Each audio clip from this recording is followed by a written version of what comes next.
अस्सलाम वालेकुम। मेरा नाम है मोहम्मद अब्दुल्ला शाहिद और हम लोग सेकेंड ईयर केमिस्ट्री का चैप्टर नंबर 8 डिस्कस कर रहे हैं।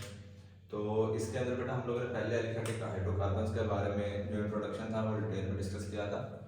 आज हमारा अगला टॉपिक है नोमेनक्लेचर। नोमेनक्लेचर क्या होता है? नोमन को अगर हम लोग देखते हैं ना तो बेटा नोमन होता है नेम देना, नाम। क्लेचर आप लोगों ने एक वर्ड सुना होगा क्लास, कल्चर होता है। कल्चर मतलब होता है सकाफत। सकाफत हर चीज की, हर इलाके की पहचान होती है और वो जो कल्चर होता है वो हर इलाके का डिफरेंट होता है। यानी कि पंजाब का कुछ और है, केपीके का कुछ और है, इसी तरीके से बलूचिस्तान और सिंध का कुछ और होगा, जो कि उनकी पहचान करवाता है और उसी बुनियाद के ऊपर ही हम लोग उनको बलोची या फिर पंजाबी या इसी हिसाब से उनको नाम देते हैं। तो नोमेनक्लेचर के अंदर ये है कि हम लोगों ने नाम देना है। नोमेनक्लेचर होता क्या है बेटा? एक वो निज़ाम है, एक वो सिस्टम है जिसके अंदर हम लोग कंपाउंड्स को नाम देते हैं। अब नाम क्यों देते हैं? नाम देने की रीजन है बेटा, जैसे हम लोगों को पता है कि अगर किसी स्कूल में बहुत ज्यादा सारे बच्चे हों तो उनके नाम ही ना हो। अगर हम लोग किसी को बुलाना हो तो कैसे बुलाएंगे? तो वो तो कोई तरीका नहीं होगा कि किसी को बुलाएं हम लोग, या फिर ये कहें कि ओए इधर आ, वो भी एक मुनासिब मेथड नहीं है। तो इसी वजह से साइंसदानों ने देखा कि हम लोग ना कोई एक मेथड अपनाते हैं जिसकी बुनियाद के ऊपर हर जो कंपाउंड डिस्कवर होता जा रहा है उसको हम लोग कोई मखसूस नाम दें ताकि आइडेंटिफिकेशन हो सके और हमें कोई भी कंपाउंड चाहिए हो तो हम लोग उसी के हिसाब से उसकी पहचान भी करवा सकें। तो ये बेटा उसके नोमेनक्लेचर के अंदर है। जो अर्लियर साइंटिस्ट थे उनका मानना ये था कि हम लोग जिनका नाम देना है ना वो on the basis of common और ट्राइबल नेम। कॉमन मतलब जो आम वहां पर जाना जाता था, या ट्राइबल नेम के अंदर ये था कि उनके इलाके की पहचान की बुनियाद के ऊपर था या फिर उनके मोड ऑफ इंटरेस्ट की बुनियाद के ऊपर था। यानी कि कॉमन या ट्राइबल नेम जो है ना वो साइंसदान खुद डिसाइड करता था कि कैसे हम लोगों ने इसको नाम देना है। उसकी कुछ बेसिस होती थी, बुनियाद होती थी, जिस बुनियाद के ऊपर वो उसको नाम देते थे। जैसे कि है उनकी हिस्ट्री की तारीख, उनकी क्या है, वो जो कंपाउंड डिस्कवर हो चुके हैं वो किस हिस्ट्री से बिलोंग करते हैं, उस हिस्ट्री के अकॉर्डिंगली। फिर इसके बाद क्या था? मेथड ऑफ प्रिपरेशन, कि उनको तैयार कैसे किया जाता है, कहाँ से वो ओरिजिनेट होते हैं, कहाँ से वो मिलते हैं हमें। पर्सन्स नेम, किसी भी आदमी के नाम के ऊपर, यानी कि वो साइंटिस्ट जिसने उसकी डिस्कवरी करवाई है उसके नाम के ऊपर भी रख देते थे। फिर जन उनके इलाके के हिसाब से भी, उनके मखसूस जगह के हिसाब से भी उसको नाम देते थे। इसी को हम लोग एग्जांपल के साथ अगर एक्सप्लेन करेंगे, जैसे सबसे पहले होती है CH4, जिसको हम लोग अभी commonly as a methane gas का नाम देते हैं, मीथेन। अब ये जो मीथेन है ना, ये बेसिकली CH4 को अर्लियर टाइम्स के अंदर मार्श गैस का नाम दिया जाता था। मार्श गैस मतलब, अब ये मार्श गैस क्यों नाम दिया जाता था? क्योंकि ये बेटा हासिल होती थी मार्शी प्लेसेस से। मार्शी प्लेसेस मतलब दलदली जगह, कीचड़ वाले इलाके, वहां पर से ये ओरिजिनेट होती थी, जिनको हम लोग ना स्वैम्प एरियाज का भी नाम देते हैं, मतलब दलदली इलाके, स्वैम्पी एरियाज। तो दलदली इलाकों के अंदर से निकलती थी, इसी बुनियाद के ऊपर उसको उस टाइम के साइंसदानों ने मार्श गैस का नाम दिया था, क्योंकि मार्शल प्लेसेस से ये मिलती थी। जैसे क्या है कि अगर हम लोग देखते हैं किसी भी एक मखसूस जगह के ऊपर बहुत ज्यादा सारा ऑर्गेनिक कंपाउंड पड़ा है, जिसमें एनिमल मैन्योर हो सकता है, जानवरों के फुजलाजात हो सकते हैं, पौधों के पत्ते हो सकते हैं, वहां पर अगर पानी जमा हो जाए, कीचड़ वाला दलदली इलाका बन जाए, तो उसके अंदर एनारोबिक रेस्पिरेशन जब होगी, उस मेथड में काफी डिकम्पोजिशन के बाद वो गैस के अंदर कन्वर्ट होती है, तो वहां से बबल्स बाहर की तरफ निकलते हैं, बुलबुले निकलते हुए दिखाई देते हैं। इसी बुनियाद के ऊपर वो मार्श गैस का नाम देते थे इसको। अभी करंटली इसको हम लोग जो है ना वो मीथेन गैस का नाम देते हैं, वो आईयूपैक मेथड के अंदर हम लोग डिस्कस करेंगे इंशाल्लाह। फिर है HCOOH। इसको ना हम लोग जो है अगर पुराने टाइम के अंदर देखें तो इसको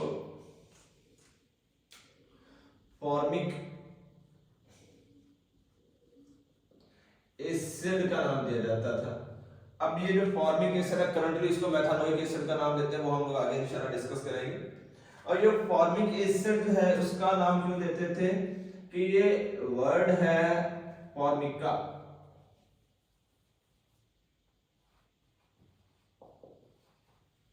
फॉर्मिका से ड्राइड है, और फॉर्मिका का मतलब क्या होता है बेटा?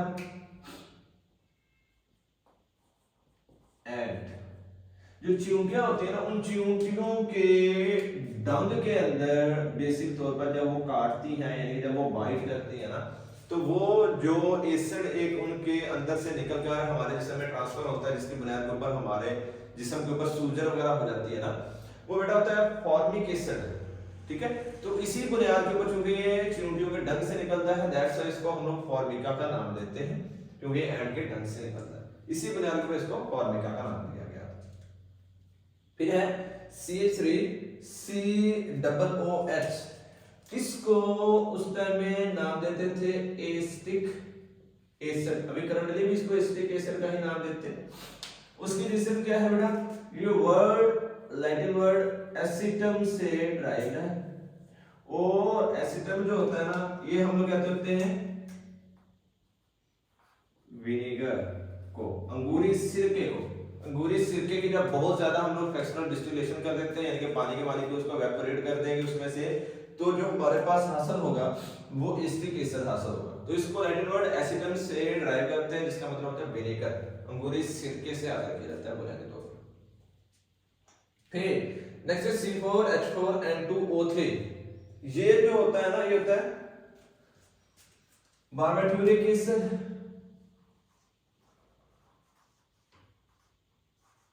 ट्यूरिक एसिड।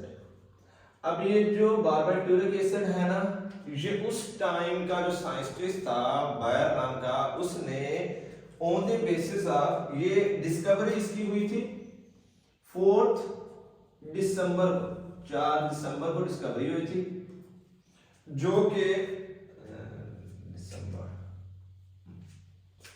कि feast day of Saint Barbara है, feast day of Saint Barbara. तो इस सेंट बारबरा के फीस्ट डे की बुनियाद के ऊपर ना बेटा इसको बारबेट्यूरिक एसिड का नाम दिया जाता है। ठीक है, तो ये क्या है, ये उनके इलाके के नाम के हिसाब से, उनकी लोकेलिटी के हिसाब से, उनके इंटरेस्ट के हिसाब से नाम दिए जाते हैं। इसके अलावा बहुत ज्यादा सारे नाम हैं जो कि कॉमनली हम लोग आगे आगे इंशाल्लाह पढ़ेंगे, भी अभी के लिए इतना काफी। फिर इसके बाद क्या है कि जो अल्केन्स थे या अल्कीन थे, इनको नाम कैसे दिया जाता था या क्या नाम दिया जाता था उस टाइम के अंदर, वो हम लोग देखते हैं। तो अब हम लोग कॉमन या ट्राइबल नेम के अंदर ही चल रहे हैं। उन कॉमन या ट्राइबल नेम के अंदर चलने के दौरान में ना एक जो है वो वर्ड हम लोग अगर देखते हैं, लिखते हैं वक्त, फिजिक्स में भी आप लोगों ने पढ़ा हुआ होगा, कोई भी जब नाम लिखते हैं उसमें होता है एक प्रीफिक्स और एक बेटा इसमें होता है सफिक्स। प्रीफिक्स जो होता है वो हम लोग बोलते हैं बेटा फर्स्ट नेम को, सफिक्स बोलते हैं हम लोग लास्ट नेम को, आखिरी हिस्से को। ठीक है, लेकिन इसके दरमियान में एक जो है ना रूट वर्ड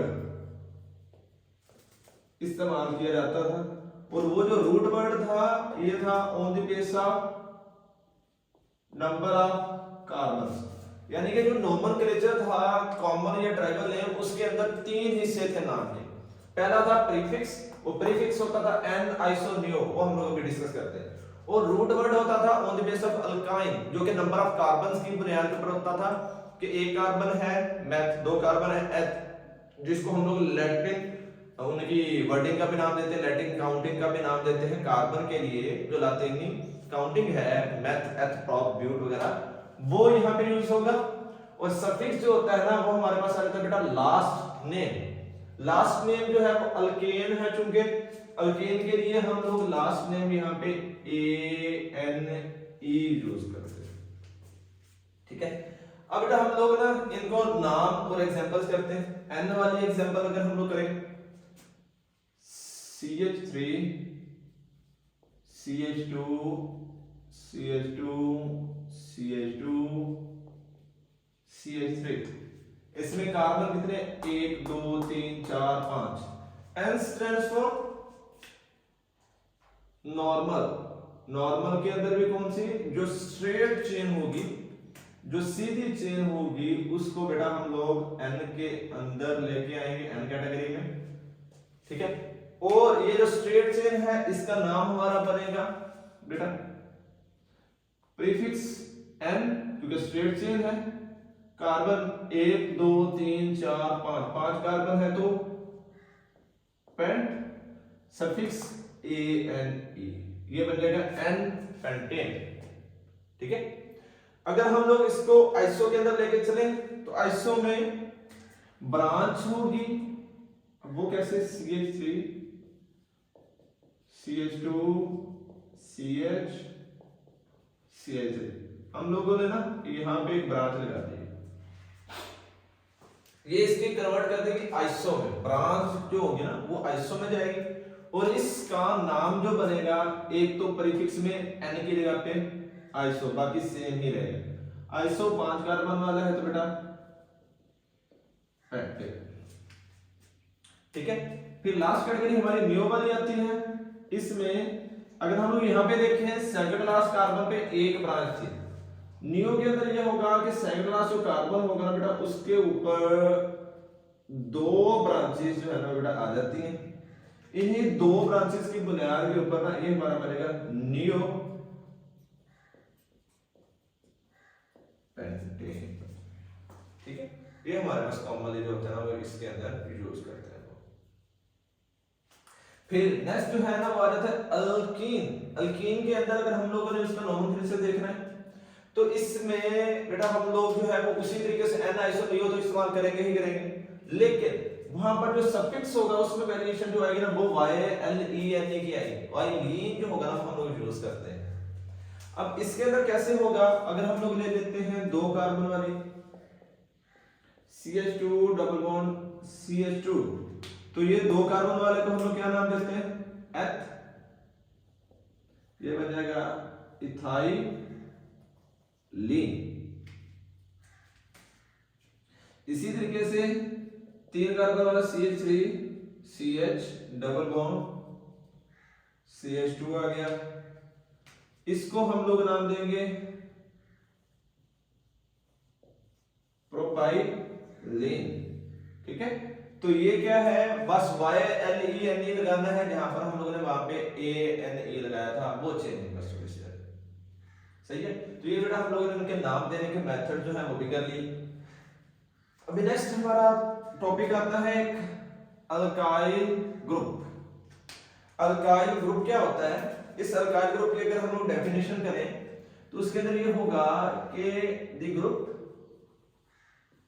कंपाउंड भी कह सकते हो हम लोग, having 1 hydrogen that is removed from alkane, यानी कि एक वो ग्रुप, एक वो मजमुआ जिसके अंदर एक हाइड्रोजन रिमूव होगा, एक हाइड्रोजन खारिजशुदा होगा। कहां से खारिजशुदा होगा बेटा, वो खारिजशुदा होगा अल्केन में से। तो जब अल्केन में से एक हाइड्रोजन रिमूव्ड होगा, हमारे पास जो ग्रुप बनेगा उसको हम अल्काइल ग्रुप का नाम देते हैं, या जो कंपाउंड जिसको बोलेंगे वो अल्काइल का नाम देंगे। इसकी एग्जांपल अगर हम लोग करें बेटा, उसमें CH4 मीथेन है, एक हाइड्रोजन माइनस कर दिया, क्या बच जाएगा CH3 प्लस 1 हाइड्रोजन इसमें से निकल जाएगा।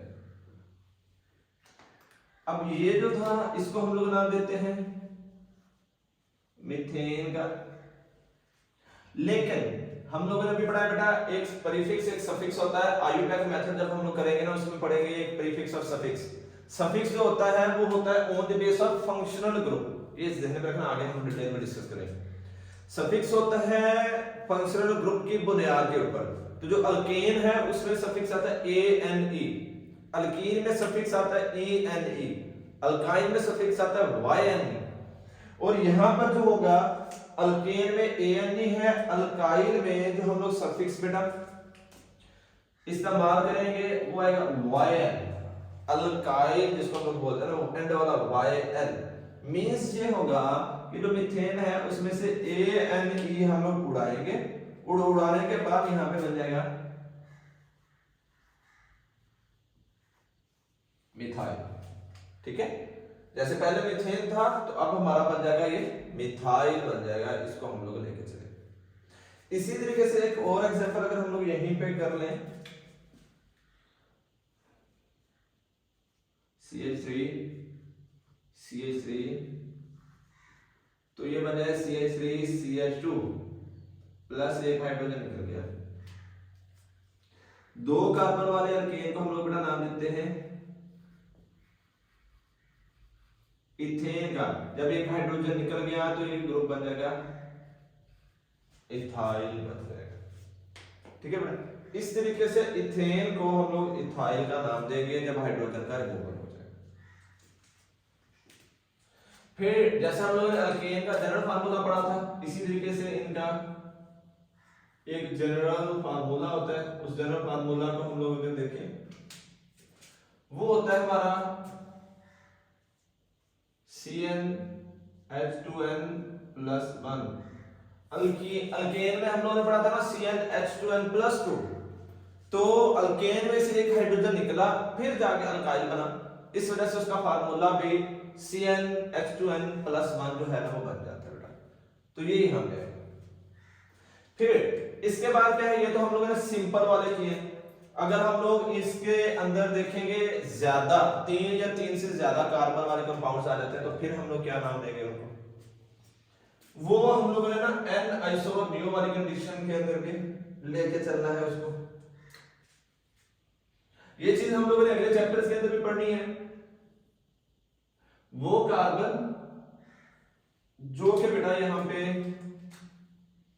फंक्शनल ग्रुप के साथ जुड़ा हुआ हो। फंक्शनल ग्रुप कुछ भी हो सकता है, OH भी हो सकता है, डबल बॉन्ड भी हो सकता है, ट्रिपल बॉन्ड भी हो सकता है, हेलोजन भी हो सकता है, अमाइनो ग्रुप भी हो सकता है, इमाइनो, साइनो, नाइट्राइल, कुछ भी हो सकता है फंक्शनल ग्रुप। उसके साथ जो जुड़ा हुआ पहला कार्बन होगा, हम लोग 2-3 लिख लेते हैं।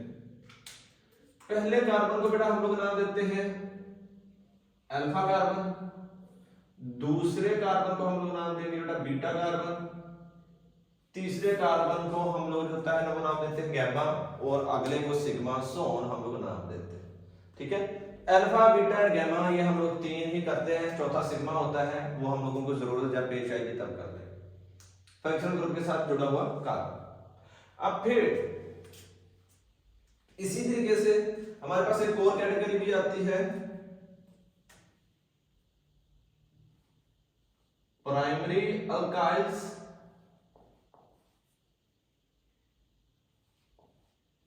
सेकेंडरी अल्काइल्स, टर्शरी और क्वार्टरनरी। प्राइमरी में यह होगा कि वो कार्बन जो के फंक्शनल ग्रुप के साथ बड़ा जुड़ा हुआ है। ठीक है, या हम लोग यहां पे ये भी बोलेंगे कोई भी कार्बन जो है ना वो जब मैक्सिमम एक कार्बन के साथ डायरेक्टली जुड़ा हुआ होगा तो प्राइमरी होगा, एक के साथ या किसी के साथ भी ना होगा। ये कार्बन है ना ये वाला, ये जब आगे मसीह सिर्फ एक कार्बन के साथ जुड़ा हुआ है या अकेला ही है, ये हमारा बेटा होगा प्राइमरी अल्काइल। वो प्राइमरी अल्काइल कैसे बनेगा, अल्काइल ऐसे बनेगा कि इसके ऊपर तो होते हैं 3 हाइड्रोजन, 3 में से एक हाइड्रोजन अगर निकल जाए तो प्राइमरी अल्काइल। इसी तरीके से ये है बेटा, इसके ऊपर मौजूद है 4 हाइड्रोजन, कोई एक हाइड्रोजन अगर निकल जाए तो ये प्राइमरी। प्राइमरी में वो होगा जब क्या है वो कार्बन जो के अपने अंदर से हाइड्रोजन को रिमूव करवा रहा है, वो मैक्सिमम अगर जाके एक कार्बन के साथ जुड़ा होगा वो प्राइमरी अल्काइल कहलाएगा। सिंपली उस कार्बन को, ये वाला कार्बन को हम लोग प्राइमरी कार्बन का नाम देंगे। फिर सेकेंडरी में ये होगा उस कार्बन, जिस कार्बन को हम लोग स्टडी कर रहे हैं उस कार्बन के साथ आगे डायरेक्टली 2 कार्बन जुड़े हुए हैं तो ये बेटा सेकेंडरी कार्बन कहलाएगा। वो कार्बन जिसके साथ एक कार्बन जुड़ा है प्राइमरी, जिसके साथ डायरेक्टली 2 कार्बन जुड़े हुए होंगे वो सेकेंडरी होगा। इसी तरीके से हम लोग अगर बात करेंगे टर्शरी की, वो कार्बन जिसको हम लोग स्टडी कर रहे हैं, उसके साथ आगे 3 कार्बन जुड़े हो, वो बेटा हमारे पास आएगा टर्शरी। और क्वार्टरी के अंदर वो कार्बन जिसको हम लोग स्टडी कर रहे हैं, अगर उसके साथ बेटा 4 कार्बन जुड़े होंगे तो वो क्वार्टरी। ठीक है, वो कार्बन जिसके साथ जिसको हम लोग स्टडी कर रहे हैं उसके साथ अगर एक कार्बन है प्राइमरी, कोई भी नहीं है तब भी प्राइमरी, 2 है डायरेक्टली सेकेंडरी, 3 है डायरेक्टली टर्शरी, 4 है डायरेक्टली क्वार्टरी है। ठीक है बेटा, फिर अब सिर्फ कार्बन की ही हम लोग बात कर रहे हैं। अगर हम लोग देखेंगे ये वाला कार्बन जो है ना, ये वाले तो हमारे पास ये वाला कार्बन जो है वो प्राइमरी कार्बन है, ये वाला, इसको हम लोग पी नॉट के साथ जाहिर कर सकते हैं। पी नॉट प्राइमरी, सेकेंडरी को एस नॉट, टर्शरी को टी के नॉट, क्यू को क्वार्टरी को क्यू नॉट। ठीक है, अब प्राइमरी कार्बन के ऊपर जुड़े हुए जो हाइड्रोजन है वो सारे के सारे हो गए प्राइमरी हाइड्रोजन। ये भी प्राइमरी हाइड्रोजन बेटा, ये भी प्राइमरी हाइड्रोजन, ये भी प्राइमरी हाइड्रोजन। ठीक है, सेकेंडरी कार्बन के ऊपर जुड़े हुए hydrogen secondary hydrogen, tertiary hydrogen के ऊपर जुड़े हुए हाइड्रोजन टर्शरी हाइड्रोजन। क्वार्टरनी कार्बन के ऊपर कोई भी हाइड्रोजन नहीं होगा, क्योंकि कार्बन की 4 वैलेंसी होती है और वो चारों की चारों वैलेंसी कार्बन के साथ फिल है, इस वजह से क्वार्टरनी कार्बन के ऊपर कोई कार्बन नहीं होगा। ठीक है बेटा, प्राइमरी कार्बन के ऊपर जुड़े हुए हाइड्रोजन भी प्राइमरी, सेकेंडरी के ऊपर जुड़े हुए हाइड्रोजन भी सेकेंडरी, टर्शरी कार्बन के ऊपर जुड़े हुए कार्बन हाइड्रोजन भी टर्शरी ही होंगे। ये चीज है। फिर अगर यहां पर प्राइमरी अल्काइल हैलाइड हम लोगों ने देखना है तो वो ये हो इस तरीके से, प्राइमरी कार्बन के ऊपर से हाइड्रोजन निकले, primary alkyl halide, secondary carbon के ऊपर से हाइड्रोजन निकले, secondary alkyl halide, tertiary carbon के ऊपर से हाइड्रोजन निकले, tertiary alkyl halide. Quaternary alkyl halide नहीं होता, क्योंकि क्वार्टरनी कार्बन के ऊपर अल्काइल हैलाइड हाइड्रोजन नहीं है।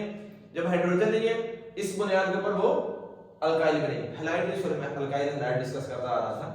ये क्या है, प्राइमरी कार्बन के ऊपर से हाइड्रोजन निकला वो प्राइमरी अल्काइल, सेकेंडरी कार्बन के ऊपर से हाइड्रोजन निकला तो वो बेटा सेकेंडरी अल्काइल, टर्शरी कार्बन के ऊपर से हाइड्रोजन निकला वो टर्शरी अल्काइल, और क्वार्टरी तो अल्काइल होता ही नहीं।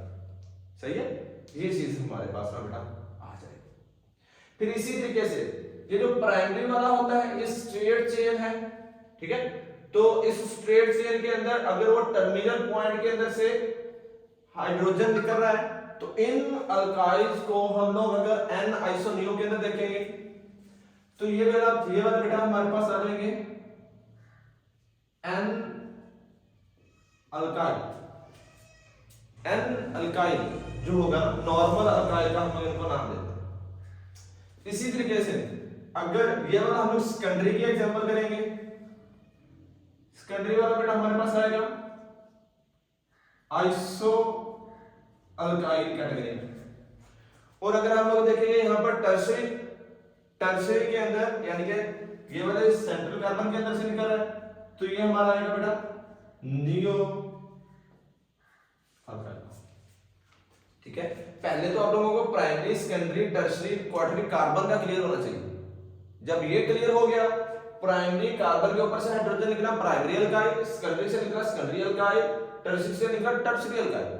लेकिन इनको हम लोग जो होता है ना वो एन नियो आइसो, वो पुरानी जो कैटेगरी है ना उसके अंदर भी लेके चलते हैं।